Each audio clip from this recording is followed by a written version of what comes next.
Goodbye, Egyptian king. I remember when it was announced you just signed for Liverpool, discussing with my friends at school if you're going to be a good player or not. It's been a long time since then, but you were the best signing of this football club. The man who gave me joy as a child, especially throughout my time in school. I wasn't expecting to receive a notification titled Breaking News: Mohammed Salah will be leaving Liverpool at the end of the season. You just signed an extension. I never once thought I'd like a player more than Suarez. I'm talking about the footballer, of course. As a kid, Suarez was my Messi and Ronaldo, but Salah has overtaken him in every aspect in my eyes, for what he's done for the club and for how long he stayed. Mohamed Salah has announced he's officially leaving the club at the end of the season, on a free, despite his contract not running out until next season, as you may be aware.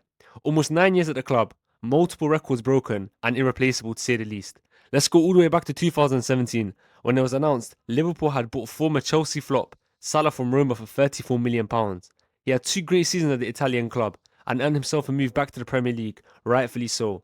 There was mixed opinions. Some said he'll be a good player, others said he's not made for the Premier League. As we already saw, he wasn't playing well for Chelsea, but that was not his fault at all. But almost no one said he would go down potentially as one of the greatest Premier League players of all time, if not the best. His first season was a record-breaking one that basically no one expected. He broke the Premier League record for the most goals scored in a single season, which was 31 at the time. In his first season as well at Liverpool, he broke it. 32 goals. Everyone was stunned by this. Salah scored against every Premier League opponent that season except Manchester United and Swansea. And to this day, Swansea and Sunderland remain the only teams where he's not scored against when he's played against them more than once. He scored in all the big games and put the numbers and put up numbers that were competing with Prime Messi and Ronaldo. He had successfully helped the club finish in back-to-back Champions League spots under Jurgen Klopp, fourth place twice in a row. He had written his name in the Premier League history, as of course he won the Golden Boot alongside the PFA Player of the Year award in his first season back. Salah had helped Liverpool reach the Champions League final with an excellent performance against Roma at Anfield, where he scored 2 and assisted 2, which was crucial in ensuring they go through, because they only won by 1 goal in the end. His 2 goals against Manchester City in the quarterfinals, especially the last one where he tripped it over Edison and Otamendi, was pivotal too. He was so clinical and feared this season. I'm sure you've all seen a clip in the tunnels of the Champions League final, or if you haven't, here it is. Ronaldo, the best player in the world in many's eyes this season, was looking at Salah, knowing he's the threat, the player to stop, and probably the only one standing in his way of potentially another Champions League and Ballon d'Or. As you may know, Ronaldo didn't end up winning the Ballon d'Or. Regardless, in many people's eyes, he deserved it. Now, some say Ronaldo knew Ramos' plans. I don't think that was the case, but Ramos ended up injuring Salah, which was a disaster. He had sprained his shoulder ligaments, subbed off in the 30th minute, and many say it was at this point Liverpool realistically lost the Champions League final. They ended up losing 3-1, and Salah couldn't even help their national team at the World Cup as well.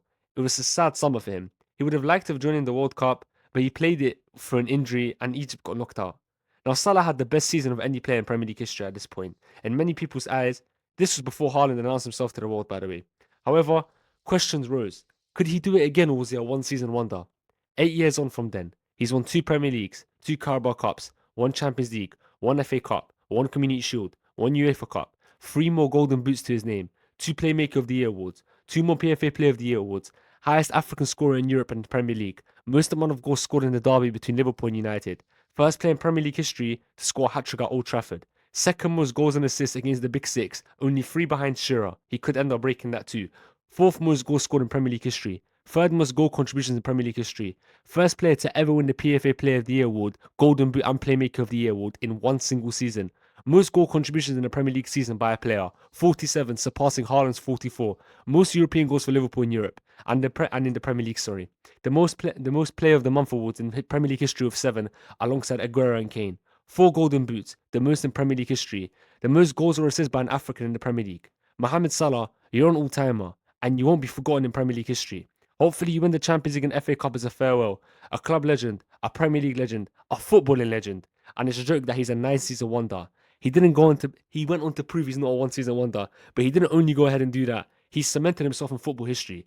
Goodbye, Egyptian king. That's the end of Ads Talks Ball, everyone. Thank you for watching.